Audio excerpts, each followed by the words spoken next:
आप देख रहे हैं अपना बिहार और आपके साथ मैं हूं विवेक। अब बात देश के नाम पीएम मोदी के संबोधन की, तो कोरोना संकट के बीच प्रधानमंत्री नरेंद्र मोदी ने आज शाम को 3 बड़े ऐलान किए हैं, जिसमें कि फ्री वैक्सीनेशन है, नवंबर तक गरीबों को मुफ्त राशन के अलावा वैक्सीनेशन की सारी जिम्मेदारी खुद उठाना शामिल है। और यह हम आपको बताना चाहते हैं कि योग दिवस यानी कि 21 जून से देश में 18 साल से अधिक उम्र वाले सभी लोगों को भारत सरकार की ओर से मुफ्त वैक्सीन लगाई जाएगी। प्रधानमंत्री मोदी ने कोरोना की दूसरी लहर के दौरान देश के सामने खड़ी चुनौतियों की चर्चा की। अपने संबोधन की इसी से शुरुआत की। उन्होंने इस बात की तरफ ध्यान दिलाया कि देश के सामने किस तरह की चुनौतियां थीं और कैसे कोरोना जैसी महामारी के खिलाफ इस लड़ाई में देश एकजुट होकर संघर्ष करता नजर आया। 21 जून को ही अंतर्राष्ट्रीय योग दिवस भी है।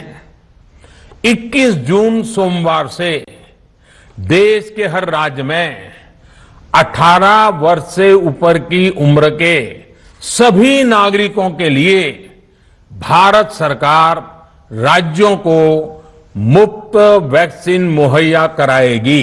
गरीब कल्याण अन्न योजना के तहत 8 महीने तक 80 करोड़ से अधिक देशवासियों को मुफ्त राशन की व्यवस्था हमारे देश ने की थी।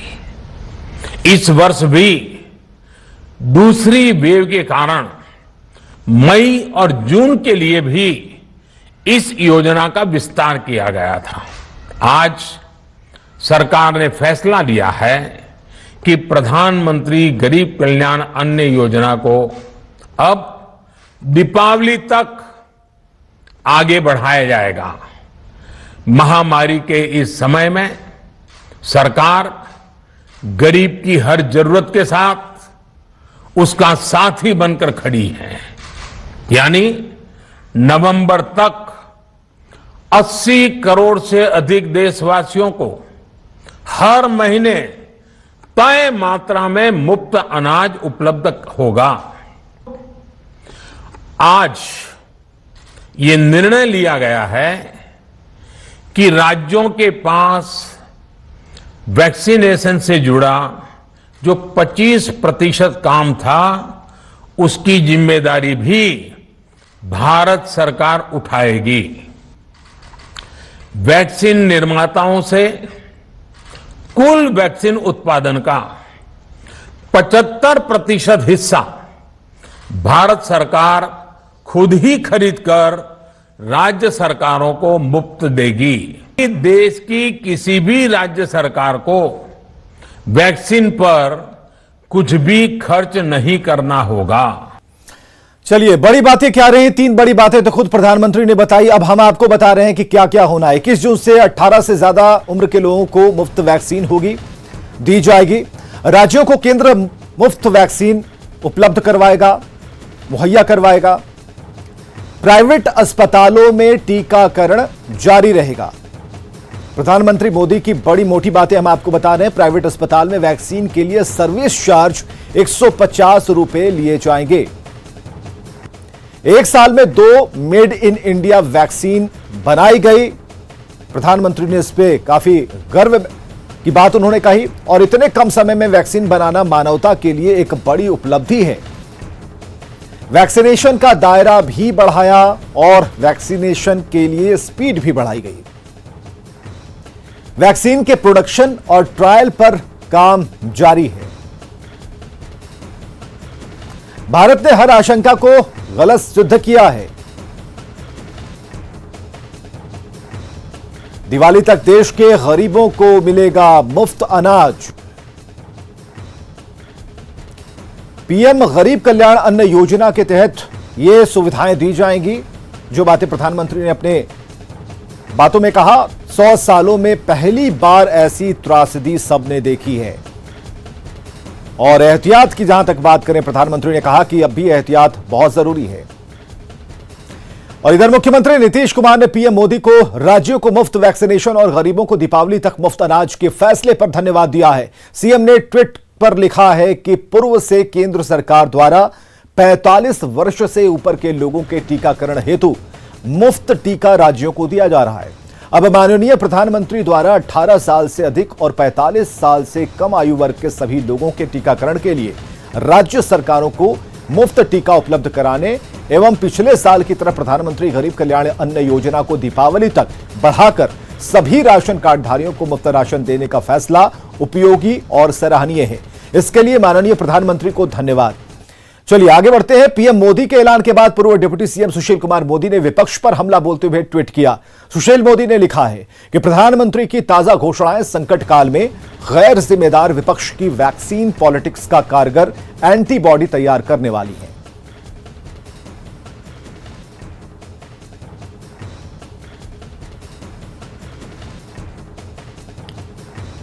तो विपक्ष पर हमला सुशील कुमार मोदी का, उन्होंने जो बड़ी बातें कही हैं अपने ट्वीट के जरिए वो हम आपको दिखा रहे हैं।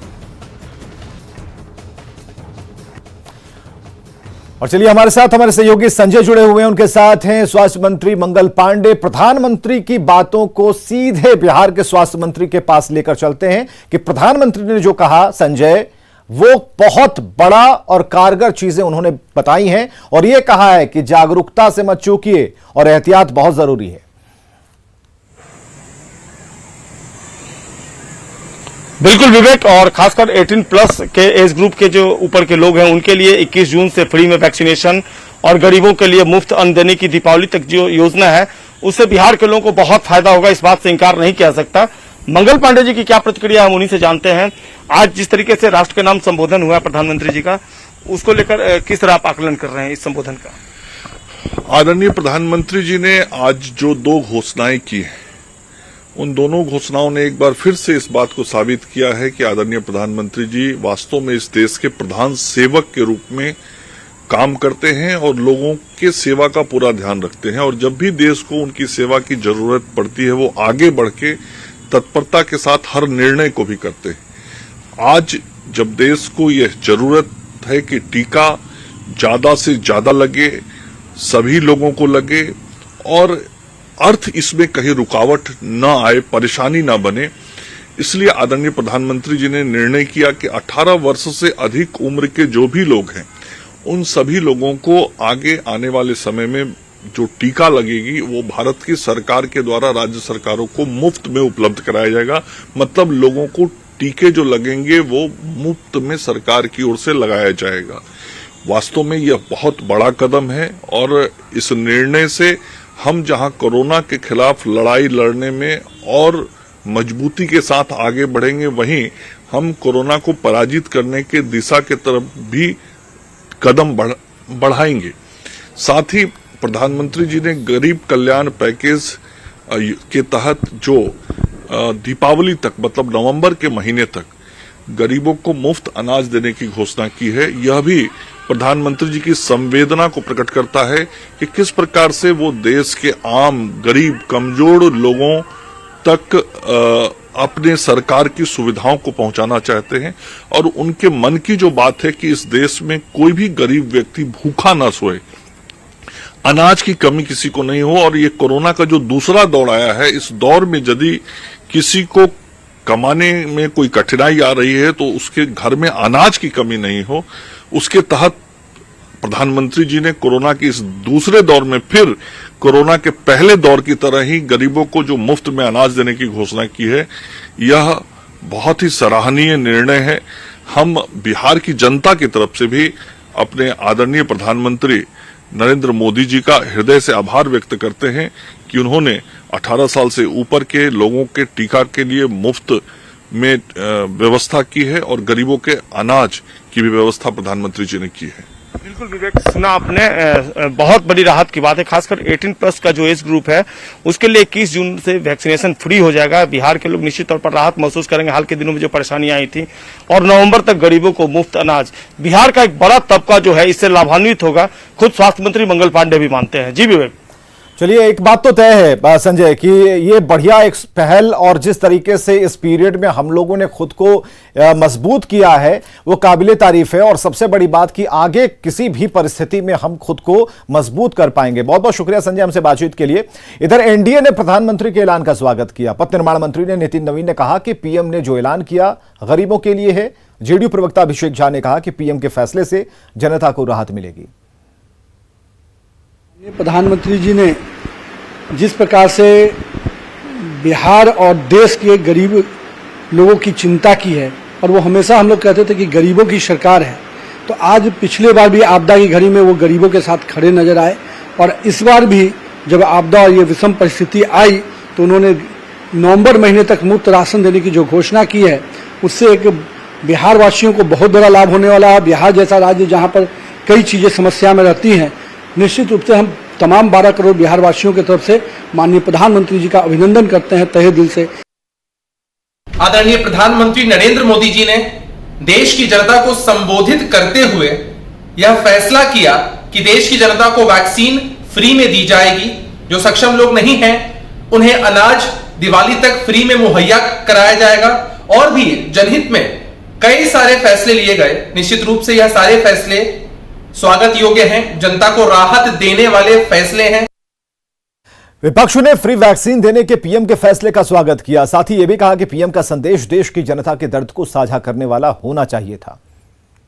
प्रधानमंत्री जी का यह संदेश आज बिल्कुल साफ था, और जाहिर है इससे उन्हें भी पता चला है कि वैक्सीन को लेकर के, फ्री वैक्सीनेशन को लेकर के पूरे आवाम में किस प्रकार की एक सोच और एक समझ विकसित हो रही थी।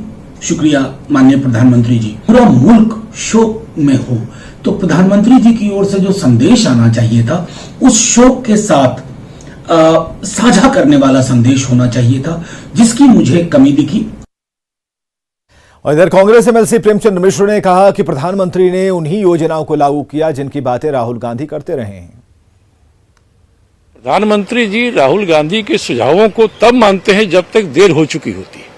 मैं समझता हूँ प्रधानमंत्री जी ने राहुल गांधी जी को 100% ये तमाम सवाल जो आज के संबोधन में हमने सुना है, ये तमाम सवाल पिछले लगातार 1 महीने 2 महीने से राहुल गांधी जी सेकेंड जो लॉकडाउन का प्रभाव आया है और ये जो कोरोना का लहर आया उसमें भी बोलते रहे। कोरोना संक्रमण की लहर कमजोर पड़ी है। अब राज्य में अनलॉक की प्रक्रिया शुरू हो सकती है। जो खबर मिल रही है उसके मुताबिक लॉकडाउन खत्म हो सकता है, हालांकि कई शर्तें लागू रह सकती हैं।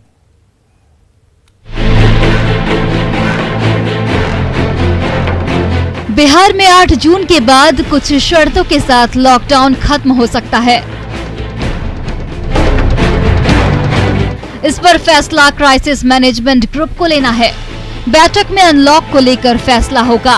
हालांकि कई तरह की शर्तें लागू रह सकती हैं।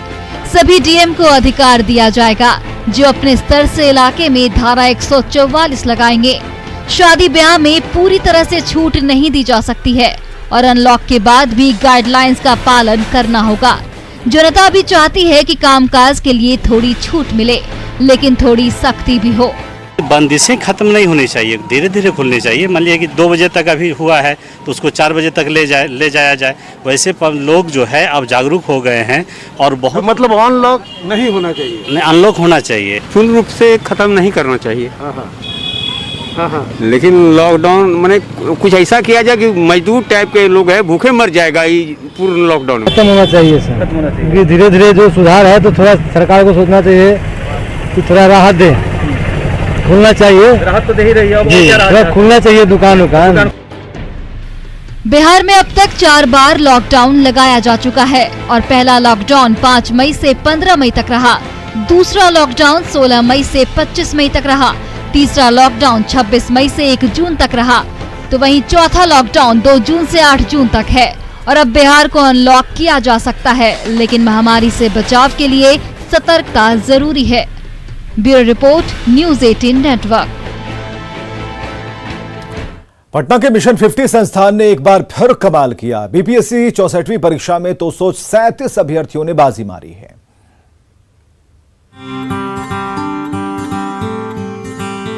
बीपीएससी 64वीं परीक्षा में मिशन 50 संस्थान के छात्रों ने एक बार फिर परचम लहराया है। कोरोना संकट में ऑनलाइन पढ़ाई कर रहे 612 में से 237 अभ्यर्थियों ने परीक्षा में बाजी मारी है। मिशन 50 से इस बार 237 कैंडिडेट्स पास किए हैं और लगभग जो है 612 हमारे यहाँ जो है इनरोल हुए थे जो कि इंटरव्यू की तैयारी कर रहे थे। कोविड का समय था, हम लोगों ने ऑनलाइन मॉक इंटरव्यू का आयोजन किया था और इसमें जो है 612 लोग अपीयर हुए थे और टोटल हम लोग 237 रिजल्ट आया है। बीपीएससी 64वीं परीक्षा में सफल छात्रों ने संस्थान के साथ साथ मार्गदर्शन के लिए आईएएस रंजीत कुमार सिंह का भी आभार जताया है। रंजीत सर का कई सेमिनार को अटेंड किया। इंटरव्यू के दरमियान मैंने मॉक इंटरव्यू दिया। कई क्लासेज मैंने ऑनलाइन ली, जिससे काफ़ी सहयोग मिला। डॉक्टर रंजीत सर चूँकि प्रशासनिक अधिकारी हैं और उनका काफ़ी अनुभव है, जिनका काफ़ी लाभ हमें मिला और अंतिम रूप से मेरा चयन हुआ। मेरा चयन 64 बीपीएससी में अनुसूचित जाति जनजाति कल्याण पदाधिकारी की पोस्ट पर चयन हुई है। मेरे इस सफलता में मिशन 50 आईएएस के संस्थापक डॉक्टर रंजीत सर का काफ़ी अहम योगदान रहा है। मैंने वहीं से अपना तैयारी किया था। मुझे आज बताते हुए सर बहुत खुशी हो रही है कि मेरा चयन बीपीएससी 64 में आरओ के पद पे हुआ है। इस सफलता में मिशन 50 के आनंद सर और जो अभी नहीं रहे और रंजीत सर का काफ़ी योगदान रहा है और उनके द्वारा बताए गए टिप्स कि किस तरह से पढ़ना है, क्या हमें छोड़ना है, लिखते समय मेंस में किस चीज़ को हमको विशेष फोकस करना है, वो बताए। और उनका जो नोट्स बुक रहा मिशन 50 का द्वारा जो दिया गया नोट्स बुक था जीएस से रिलेटेड और ज्योग्राफी मेरा ऑप्शनल था उससे रिलेटेड, वो हमारा काफ़ी सहयोग रहा। आम लोगों के सरोकार की सार्थकता को प्राथमिकता देने वाले आईएएस रंजीत कुमार सिंह मिशन 50 के जरिए विद्यादान का अनोखा अलख जगा रहे हैं। रंजीत कुमार सिंह ने साल 2010 में मिशन 50 की शुरुआत की थी, जिसके जरिए वे 50 गरीब बच्चों को मुफ्त सिविल सेवा परीक्षा की तैयारी करवा रहे हैं।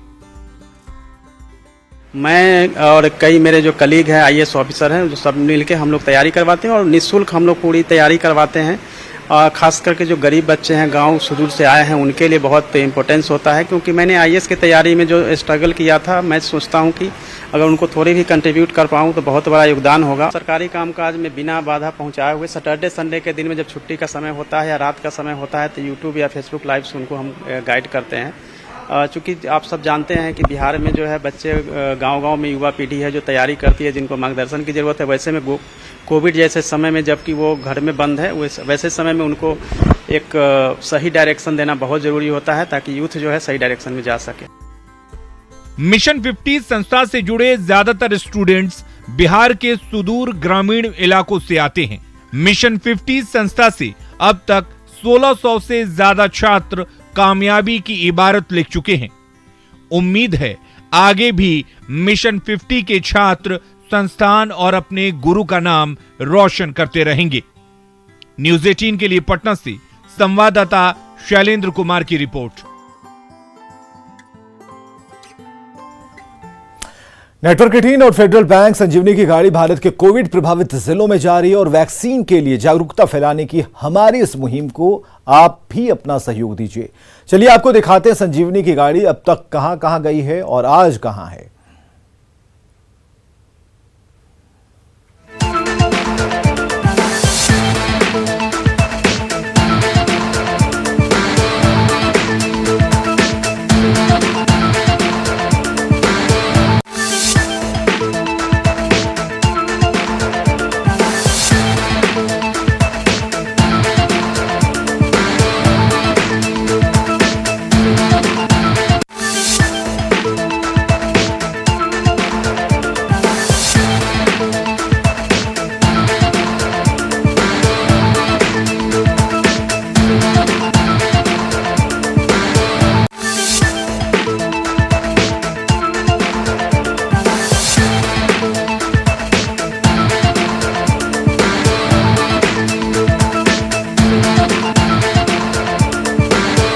छोटे से अंतराल के बाद देखिए जोहार झारखंड।